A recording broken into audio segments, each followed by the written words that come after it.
그 대표님께서 지난 12일에 이재명 더불어민주당 대표와 대담을 진행을 했는데 네. 이게 굉장히 큰 화제가 됐어요. 재밌었어요. 보수 진영에서는 또 왜 이재명하고 지금 얘기하고 있냐 이렇게 비판도 많이 하고 네. 이재명 띄우기냐 뭐 이런 식의 얘기도 좀 있었는데 좀 어떤 이유로 그 대담에 응하셨고 좀 어떤 생각을 하셨는지 좀 궁금합니다.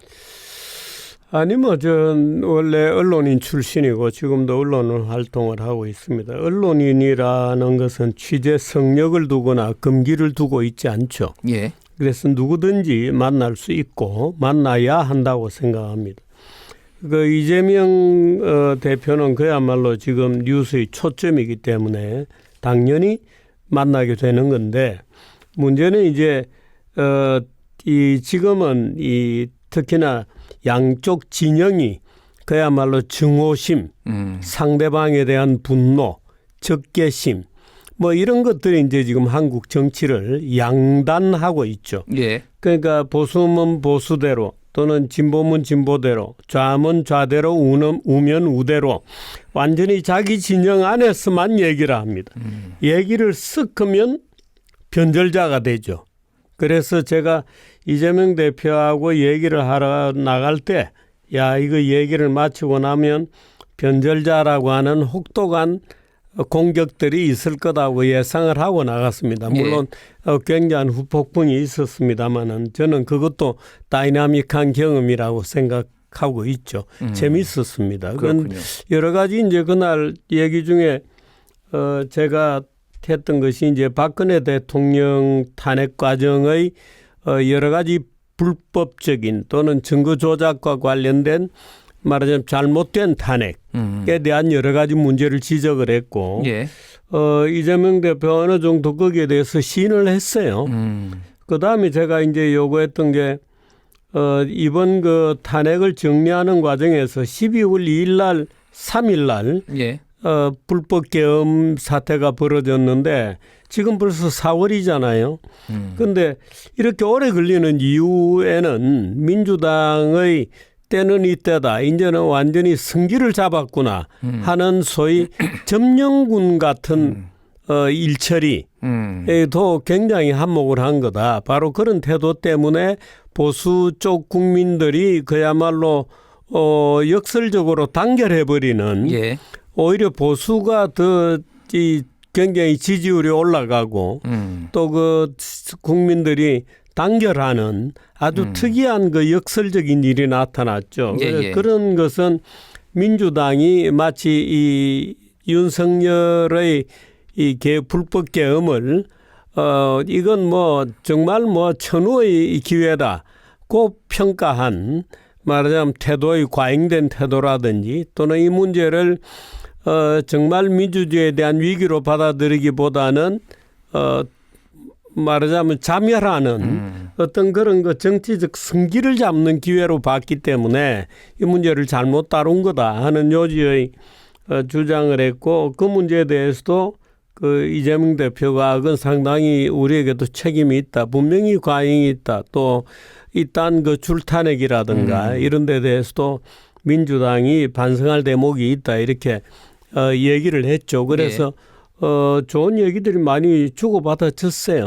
그래서 저로서는 만족할 만한 대화가 됐고 또 우리 정계 지도자에 속하는 분위기인데 그분이 비교적 그 명징한 언어를 구사하고 또 어떤 주제를 가리지 않고 대화를 할 수 있다는 측면에서 결과적으로 저는 굉장히 좋은 기회였다고 평가를 합니다. 알겠습니다.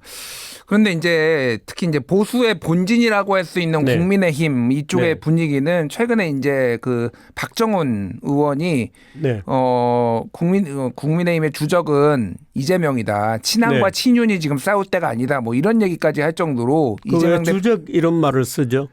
뭐 제가 쓴 건 아니고요. 이제 박정훈 의원이 썼는데 그러니까 그 박 의원께서는 그런 얘기까지 할 정도로 사실은 이재명 대표에 대해서는 조금 터부시하는 게 있어가지고 물론 이제 언론인 출신이고 누구와도 대화할 수 있다라고 말씀하시니까 그게 좀 굉장히 쉽지 않은 일이었지 않나 그 생각이 들어서 제가 여쭤본 겁니다. 이재명 대표의 공직선거법 위반 사건에 대해서 저는 처음부터 무죄라고 주장해 왔습니다. 많은 사람들이 이재명 대표에 대해서 그 거짓말과 관련된 여러 가지 뭐 입만 열면 거짓말을 한다 이런 얘기들을 하고 있습니다만은 저는 그게 검찰이 만들어낸 일종의 그 말하자면 부정적 의미의 저주에 불과하다고 저는 봤어요. 공직선거법이라는 것은 당선된 자를 떨어뜨리는 법입니다. 원래가. 그래서 거짓말로 당선된 사람을 수사를 해서 떨어뜨리는 그래서 당선을 무효화하는 법이거든요. 그런데 이재명 대표는 낙선자잖아요. 그 낙선자를 앞으로 10년 동안 정치를 못하게 묶는 법이죠. 윤석열 대통령도 수많은 거짓말을 하면서 대통령이 되었습니다. 오히려 공직선거법이 문제로 삼아야 될 것은 윤석열 대통령이죠. 그런데 말하자면 대통령은 형사 책임을 지지 않는다는 조항에 의해서 보호받고 있을 뿐이죠.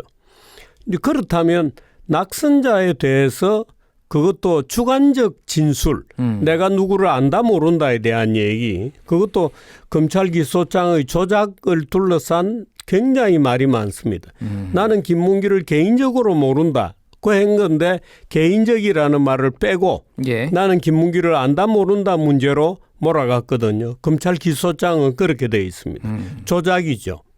그러니까 그런 차원에서 제가 예를 들어서 뭐 백현동 부지에 대해서 용도 변경을 국토부로부터 압력을 받았다. 협박을 받았다는 것도 압력이나 협박이었다고 느끼는 것은 자기의 주관적 그 판단이에요.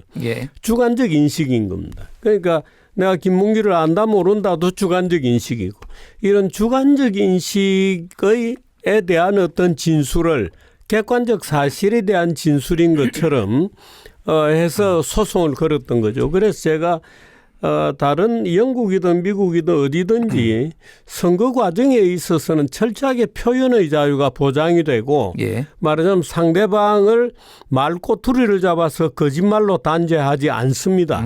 그러니까 상대방에 대한 심한 정도의 그 명예훼손이나 모욕이나 이런 경우에는 처벌을 하지만 여러 가지 그 사실에 대한 오해가 있을 수 있고 그래서 사실에 대한 진술조차도 다소의 거짓말을 포함하고 있는 경우에도 처벌하지 않습니다. 그래서 제가 영미 계통의 여러 가지 얘기들을 하면서 이재명 대표에 씌워져 있는 거짓말, 소위 공직선거법 허위사실 유포 혐의는 무죄가 되어야 한다고 주장해 왔죠. 이제 그런 것들이 보수 일반적으로 이재명 대표를 법으로 엮어 넣어야 된다고 주장하던 세력들에게는 굉장히 놀라운 논리로 들렸던 것 같아요. 그래서 굉장히 공격을 많이 받았죠. 알겠습니다. 그러니까 이게 대표님이 말씀하신 건 어쨌든 자유민주주의의 어떤 원칙, 다른 서구 국가를 봤을 때도 이 대화 중에 이제 정치적 공방 중에 나왔던 거는 표현의 자유로 이제 유권자들이 판단하게 해야 되는 거지 그거를 사법적 단죄의 대상으로 되면 안 된다. 이렇게 지금 원칙을 가지고 계신 거죠. 그렇습니다. 알겠습니다.